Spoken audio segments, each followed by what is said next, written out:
नमस्कार, आप देख रहे हैं जी संगम। मैं हूं शेखर त्रिवेदी।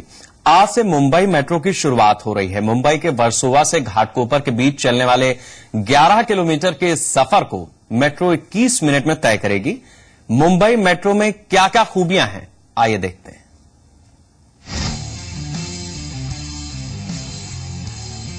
मुंबई को मिलेगा बड़ा तोहफा। रविवार से शुरू होगी मुंबई मेट्रो। रविवार से मुंबई की रफ्तार को पंख लग जाएंगे। मुंबई की पहचान में एक और तस्वीर जुड़ जाएगी और अब लोगों को इस तरह सफर करने के लिए मजबूर नहीं होना पड़ेगा। मुंबई में 3 साल के लंबे इंतजार के बाद फेज 1 में 11 किलोमीटर लंबी रेल लाइन पर मेट्रो चलने जा रही है। वर्सोवा, अंधेरी, घाटकोपर लाइन पर यात्रियों को हर 4 मिनट के बाद मेट्रो मिलेगी। सर्विस सुबह 5 बजे से रात 12 बजे तक होगी। 21 मिनट के पूरे सफर का टिकट होगा 10 रुपए। 4 डिब्बों वाली मेट्रो में रोज 11 लाख यात्री सफर कर पाएंगे। मुंबई मेट्रो के एक डिब्बे में 375 यात्रियों के लिए जगह है। ट्रैफिक का शोरगुल ही नहीं, मुंबई मेट्रो आपको भीड़ के नजारों से भी ऊपर उठाएगी। एक ऐसी मुंबई से रूबरू कराएगी जो आपने शायद कभी देखी ही नहीं। मुंबई मेट्रो से सफर सुहाना तो होगा, साथ ही सुरक्षित भी, क्योंकि मेट्रो में लटक कर सफर की गुंजाइश नहीं है। दिल्ली मेट्रो की तरह ही इसके गेट भी बंद हो जाएंगे। कविता शर्मा, जी मीडिया, मुंबई। मुंबई में मेट्रो रेल आज से दौड़ने लगेगी, लेकिन मेट्रो की शुरुआत ऐसे वक्त पर हो रही है जब इसे लेकर सियासी पारा गरमाया हुआ है। एक तरफ बीजेपी मेट्रो रेल में देरी के लिए महाराष्ट्र सरकार को जिम्मेदार बता रही है, तो वहीं महाराष्ट्र सरकार बीजेपी पर रिलायंस से सांठगांठ का आरोप लगा रही है।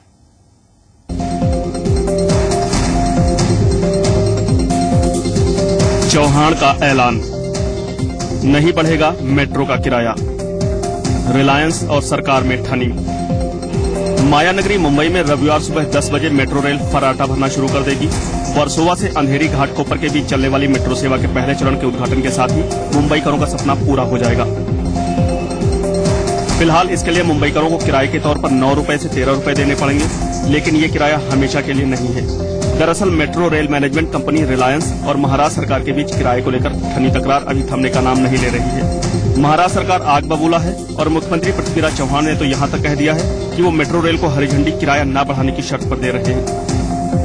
10:30 बजे कल का कार्यक्रम है, मैं जाऊंगा, लेकिन एक शर्त पर दरें नहीं बढ़ेंगी जब तक न्यायिक प्रक्रिया से टैरिफ फिक्सेशन कमेटी मानती नहीं। जो भी स्वीकार करेंगे हमें मानना। धन्यवाद। दरअसल मुंबई मेट्रो का निर्माण रिलायंस ने ही कराया है और कंपनी किराए का टैरिफ 10, 20 और 40 रुपए रखना चाहती है, लेकिन महाराष्ट्र सरकार को यह मंजूर नहीं है। महाराष्ट्र सरकार किराया 9, 11 और 13 रुपए रखना चाहती है। कंपनी और सरकार के बीच छिड़ा विवाद अदालत की चौखट तक पहुंच चुका है। इस विवाद के बीच बीजेपी ने मेट्रो रेल चलाने में हुई देरी को मुद्दा बनाकर आंदोलन शुरू कर दिया है। हमने राज्य सरकार को इन्फॉर्म कर दिया, मुंबई मेट्रो को जानकारी दे दी। अब आप मुंबई मेट्रो चालू करना चाहिए, लेकिन फिर भी मेट्रो चालू नहीं हो रही है। कारण क्या है? क्यों पृथ्वीराज चौहान डिले कर रहे हैं? क्या उनके कोई फाइनेंशियल हिसाब होने बाकी है? क्यों नहीं? और अगर कल तक मुंबई मेट्रो शुरू नहीं हुई तो मैं स्वयं जाऊंगा, मेरे साथ सांसद गोपाल शेट्टी रहेंगे। हम घाटकोपर से मुंबई मेट्रो हम शुरू कर देंगे। बहरहाल विवादों और आंदोलन की आंच के बीच मुंबई मेट्रो रेल सेवा शुरू तो हो रही है, लेकिन इसके साथ ही पटरी पर दौड़ रहे विवाद आने वाले दिनों में महाराष्ट्र में कौन सा सियासी ट्विस्ट पैदा करते हैं, ये देखना दिलचस्प होगा।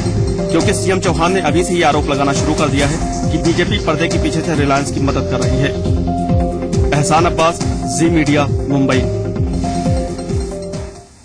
तो एक तरफ दिल्ली मेट्रो है, जहां जिसके आने पर जिस तरह का स्वागत, जिस तरह की सहूलियत दिल्ली के लोगों को हुई, वो किसी से छिपी नहीं है।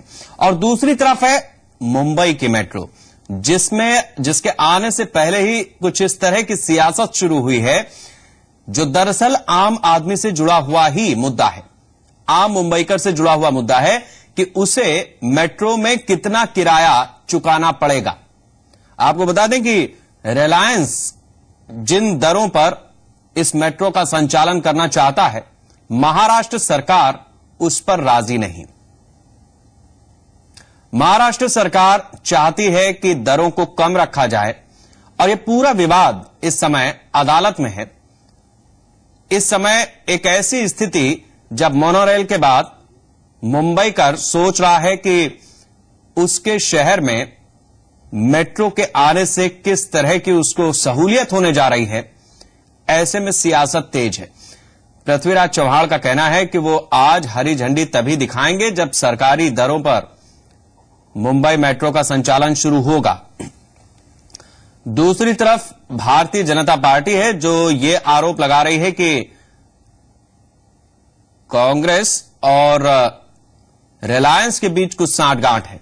तो वहीं कांग्रेस की तरफ से आरोप लगाया जा रहा है कि बीजेपी और रिलायंस में कुछ सांठगांठ है, लेकिन इस सांठगांठ में सबसे बड़ी गांठ आम मुंबईकर पर पड़ी है, जिसको शायद जिस तरह की स्थिति है उसमें या तो ज्यादा किराया चुकाना पड़े या फिर मेट्रो के संचालन में कुछ और देर होने की आशंका जताई जा रही है। अब देखना होगा कि आखिर आज होता क्या है। क्या पृथ्वीराज चव्हाण जाते हैं, मुंबई मेट्रो को हरी झंडी दिखाते हैं, या फिर भारतीय जनता पार्टी के नेता पहुंचते हैं और उनकी अगुवाई में कुछ ऐसा होता है जिसकी शायद अभी कोई कल्पना नहीं की जा सकती। इसमें दो राय नहीं है कि जिस तरह की मुंबई में यातायात व्यवस्था है, जिस तरह से मुंबई लोकल पर लोगों का जीवन चलता है, दौड़ता है, उसमें मेट्रो के आने से बड़ी सहूलियत मिलेगी। करीब 11 किलोमीटर का यह सफर 21 मिनट में मेट्रो तय करेगी। अंकुर त्यागी हमारे संवाददाता इस समय हमारे साथ जुड़े हुए हैं मुंबई से। अंकुर, ये बताइए कि अभी क्या स्थिति बन रही है, क्या सूचनाएं आ रही हैं? पृथ्वीराज चव्हाण जाएंगे हरी झंडी दिखाने या फिर एक तमाशे का इंतजार कर रहा है मुंबई? आप देखिए, जहां तक अभी तक सीएम के यहाँ इनोग्रेशन में आने का सवाल है, काफी ज्यादा उम्मीदें हैं कि तकरीबन 10 बजे का वक्त रहेगा जब पृथ्वीराज चव्हाण यहाँ पर आएंगे, इनोग्रेट करेंगे यहाँ से मेट्रो को। उसी मेट्रो में बैठ के वो घाटकोपर जाएंगे और फिर वहां से वहां पर वो एक मीडिया ब्रीफिंग करने वाले हैं। रेट्स का क्या हुआ? किराए को लेकर के जो विवाद चल रहा है उसका क्या हल निकला? देखिए, अभी तक एग्जैक्टली क्या हल निकला ये कहना मुनासिब नहीं होगा, लेकिन जोन ऑफ कंटेंशन बना हुआ है गवर्नमेंट और अथॉरिटीज के बीच में। यही यहाँ पर अपना पक्ष क्या होगा, स्टेट गवर्नमेंट का पक्ष क्या होगा, उसी को रखने के लिए मीडिया ब्रीफिंग जब होगी तब सीएम खुद मौजूद रहने वाले हैं, ऐसी उम्मीद जताई जा रही है। फिलहाल क्या रेट्स हैं जिस पर विवाद है? देखिए, फिलहाल विवाद जो है, जो अधिकतम सीमा रखी गई है वो 40 रुपए है और जो मिनिमम जो टिकट रखा गया है वो 10 रुपए का है।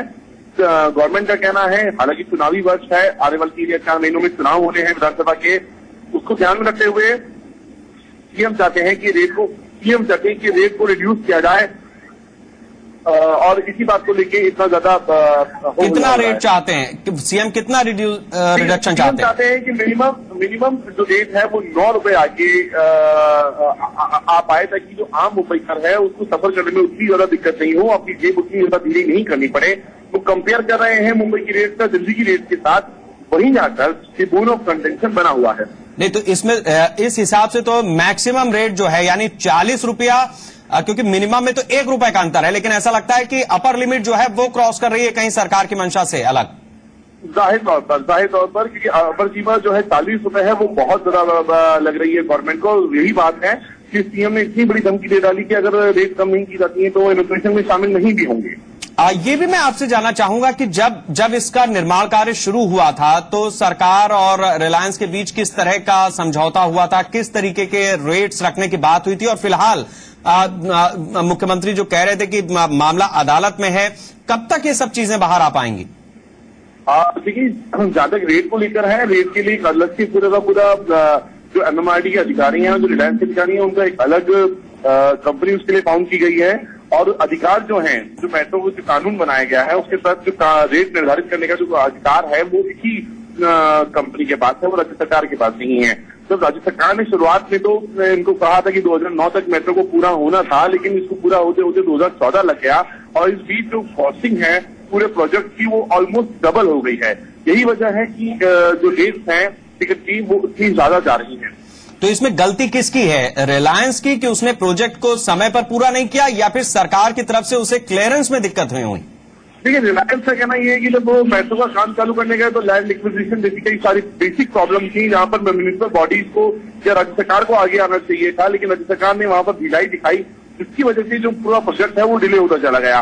दोनों पक्ष हैं, दोनों पक्षों के अपने अपने तथ्य हैं, अपने अपने वाद विवाद के मुद्दे हैं, और उसी बात को लेकर ये इतना पूरा कंडेंशन हो रहा है पूरा। किरीट सोमैया ने कहा है कि अगर मुख्यमंत्री नहीं पहुंचे तो वो जाकर के चालू करवा देंगे। जाहिर तौर पर बीजेपी इसका शेयर लेना चाहती है, बीजेपी तमाम एमपी वो चाहते हैं, क्योंकि आने वाले, मैंने जिस तरह बताया, विधानसभा चुनाव होने हैं 3-4 महीनों में, तो इस बात को ध्यान में रखते हुए काफी, अगर आप मुंबई वासियों के हिसाब से देखा जाए तो बेसिक जो कम्यूट करने का जो उनका मीडियम है लोकल, उससे सेपरेट होकर उनको एक वे दिया जा रहा है। अगर ये उनको मिलता है तो इस चुनावी मुद्दे के तौर पर देखा जाएगा, तो उसका जो एज लेने की कोशिश है, एडवांटेज लेने की कोशिश है, दोनों पार्टी कर रही है। बहुत शुक्रिया इन जानकारियों के लिए, इस चर्चा के लिए।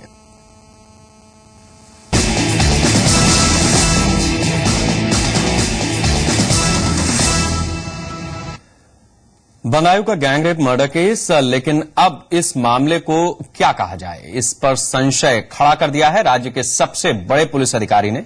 अपनी प्रेस कॉन्फ्रेंस में उन्होंने जो कुछ भी कहा है उससे खुद पुलिस महकमा सवालों के घेरे में है। अपने आप को प्रोफेशनल कहने वाली पुलिस इस मामले में 10 दिन के बाद भी क्या और थ्योरी दे रही है, क्यों दे रही है, उसे भी नहीं मालूम। वो संभवतः यह कहा जा रहा है कि ऐसा किया है, वो इसमें नहीं है। क्राइम किसी अन्य तरीके का है, कोई अन्य कारणों से हुआ है। ये बयान है देश के सबसे बड़े सूबे के पुलिस विभाग के सबसे बड़े अधिकारी का, जिन्हें बदायूं कांड के 10 दिन बीत जाने के बाद भी अब तक ये नहीं पता चल सका कि क्राइम किस तरीके का है और किन कारणों से हुआ है। जुर्म की जिस घिनौनी वारदात ने पूरे देश को हिला कर रख दिया, जिस कांड ने देश भर में महिला सुरक्षा पर फिर से बहस छेड़ दी, हैवानियत की हद पार कर देने वाले जिस कांड की संयुक्त राष्ट्र और विदेशी मीडिया ने भी जमकर निंदा की, उस पर अब जाकर यूपी पुलिस के मुखिया की नींद टूटी है।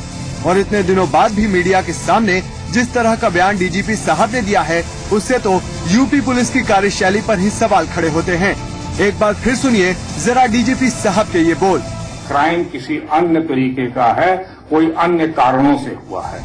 अब जरा डीजीपी साहब के शब्दों पर गौर कीजिएगा। बदायूं कांड क्यों हुआ और कैसे हुआ, इस पर अब भी डीजीपी साहब के पास कहने को कुछ भी नहीं है। तभी तो इस हत्याकांड के तरीकों और कारणों पर डीजीपी साहब किसी और कोई जैसे सवालिया शब्द का इस्तेमाल कर रहे हैं। डीजीपी साहब के बयान का तो एक ही मतलब निकलता है कि उनके सूबे की पुलिस की इतनी लंबी चौड़ी फौज इस मामले में अब तक किसी नतीजे पर नहीं पहुंच सकी है। इतने दिनों के बाद भी उनके काबिल ऑफिसर्स अब तक वारदात के तरीकों और कारणों पर ही रिसर्च कर रहे हैं। यहाँ एक बात और गौर करने वाली है कि इस मामले में 5 लोग गिरफ्तार किए जा चुके हैं और इतने दिनों से जेल की हवा खा रहे हैं, और तहकीकात के तमाम दावों के बीच भी पुलिस किसी नतीजे पर नहीं पहुँच पा रही है। तभी तो मीडिया के सवालों का भी डीजीपी साहब के पास कोई जवाब नहीं था। देखिए, आप ऑनर किलिंग शब्द का इस्तेमाल कर सकते हैं, मैं उसको ऑनर किलिंग मतलब जब तक मैं प्रूव नहीं कर लूंगा मैं नहीं कहूंगा। This is a professional this thing. अभी तक रेप की पुष्टि जो है according to that particular thing एक लड़की की नहीं हो रही है, एक की नहीं हो रही है। जो अभी तक एक सेकंड, जो अभी तक मेरे पास इंफॉर्मेशन है मैं केवल उसकी बात कर रहा हूं। We are still examining the other. तो सुना आपने डीजीपी साहब प्रोफेशनलिज्म की दुहाई देकर किस तरह यूपी पुलिस की नाकामी को छिपाने में लगे हैं। ये पुलिस का कैसा प्रोफेशनल तरीका है कि सूबे में बेरहमी से दरिंदे 2 बहनों को पेड़ से लटका देते हैं और 10 दिनों के बाद की जांच के बाद भी पुलिस के पास नतीजे के नाम पर कुछ नहीं है। जिस केस में एसएसपी इतने दिनों से दोनों बहनों के साथ रेप की पुष्टि कर रहे थे, आज अपने ही अफसर की जांच पर सवाल खड़े करते हुए डीजीपी साहब ने पूरी जांच का रुख ही पलट दिया। क्या सूबे के ये जिम्मेदार अधिकारी इस बात का जवाब दे पाएंगे कि बीते दिनों में उत्तर प्रदेश की जितनी छीछा लेदर हुई है उसकी भरपाई कौन करेगा? ब्यूरो रिपोर्ट, जी मीडिया। मृतक बहनों के पिता अभी भी सीबीआई जांच की मांग कर रहे हैं। जी संगम से बातचीत में उन्होंने कहा कि उनके ऊपर दबाव बनाया जा रहा है। इससे सब एक प्रकार लौट रही है, शासन का सत्ता दबा रहा है। मुझे बार बार कह रहे हैं मैं सीबीआई जांच चाहिए कि लोकल जांच कराने की हो तो आते हैं, मुझे यहाँ बहुत परेशान कर जाते हैं। मैं ये सत्ता सब लौट झूठा कह रहे हैं अपने, इसमें कोई वो नहीं है सब झूठे बोल रहे हैं, अपनी बचने की हर बचाने का प्रयास कर रहे हैं। आप सीबीआई जांच की मैं कह रहा हूँ, सीबीआई जांच कराने क्यों नहीं आते हैं?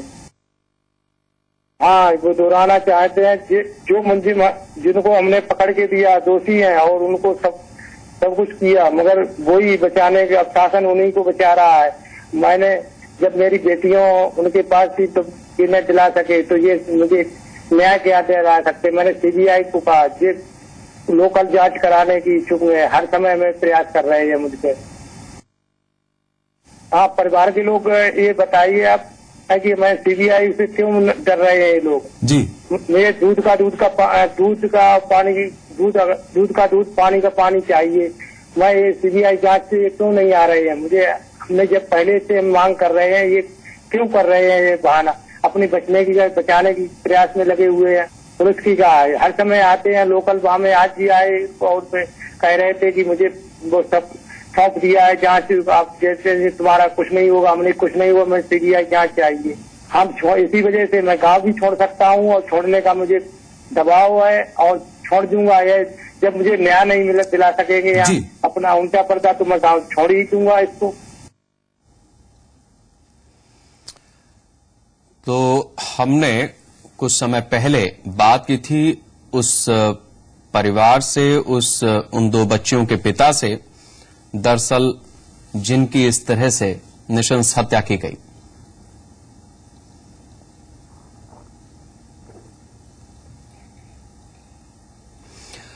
नोएडा प्राधिकरण में एक दागी अधिकारी को दोबारा नियुक्ति दे दी गई। यादव सिंह नाम के इस अधिकारी पर धोखाधड़ी और आर्थिक अनियमितताओं के संगीन इल्जाम है। मायाराज में यादव सिंह पर गलत तरीके से 954 करोड़ रुपए के ठेके दिए जाने के मामले में मुकदमा दर्ज हुआ था। यादव सिंह के खिलाफ सीबीसीआईडी जांच भी चल रही है। बावजूद इसके सस्पेंड चल रहे यादव सिंह को बहाल करके उन्हें दोबारा नोएडा प्राधिकरण में तैनाती दी गई।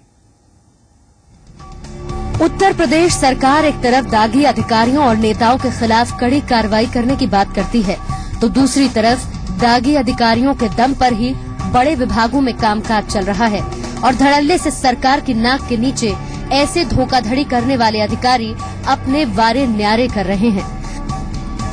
ताजा मामला नोएडा प्राधिकरण में सामने आया है, जहां पर एक दागी अधिकारी को दोबारा नियुक्ति दे दी गई है। जी हां, यादव सिंह नाम के इस अधिकारी पर धोखाधड़ी और आर्थिक अनियमितताओं के संगीन इल्जाम है।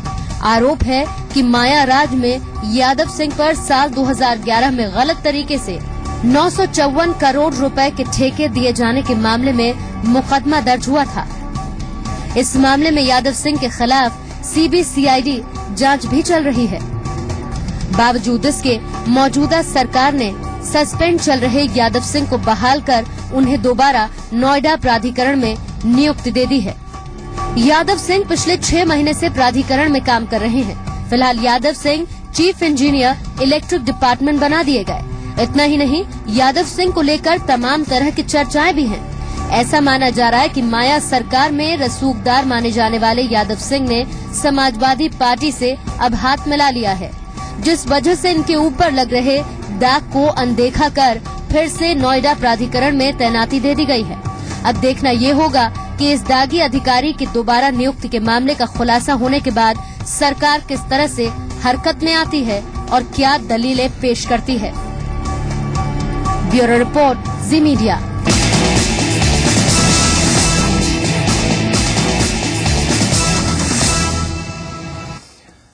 प्रधानमंत्री नरेंद्र मोदी इस वक्त देश और विदेश सभी जगह चर्चा के केंद्र में हैं।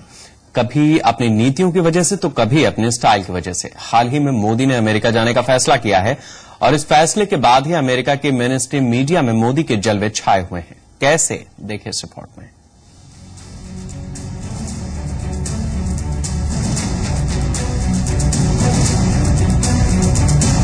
भारतीय प्रधानमंत्री नरेंद्र मोदी अभी वॉशिंगटन पहुंचे भी नहीं हैं, लेकिन मोदी के चर्चे अमेरिका की गलियों में जमकर हो रहे हैं। बात महज पॉलिटिकल स्टैंड की नहीं है, कुछ और भी है जो अमेरिका को इंडियन पीएम का दीवाना बना रहा है। मोदी का ये रौब, ये अंदाज और ये परफेक्शन ही है जिसने दुनिया के बड़े बड़े स्टाइलो लीडर्स को पीछे छोड़कर लीडिंग न्यूज़पेपर्स की सुर्खियां बटोर ली हैं। जी हां, भारतीय प्रधानमंत्री का नया अवतार फैशन आइकन का है। अमेरिका के 3 बड़े अखबारों ने मोदी के ड्रेसिंग सेंस के बारे में बढ़ चढ़कर लिखा है। ट्रेडमार्क मोदी कुर्ता और उनकी ट्यूनिक या फिर भारतीय लहजे में सदरी से अमेरिकन स्टाइल लवर्स काफी इम्प्रेस हैं। द न्यूयॉर्क टाइम्स ने मोदी पर a leader who is what he wears नाम से एक आर्टिकल लिखा है, जिसमें लिखा गया है कि मिशेल ओबामा, फ्रांसवा ओलांद और डिल्मा रूसेफ के मेकओवर और नेल्सन मंडेला की कमीजों को लेकर ब्लॉग्स पर खूब चर्चा हुई।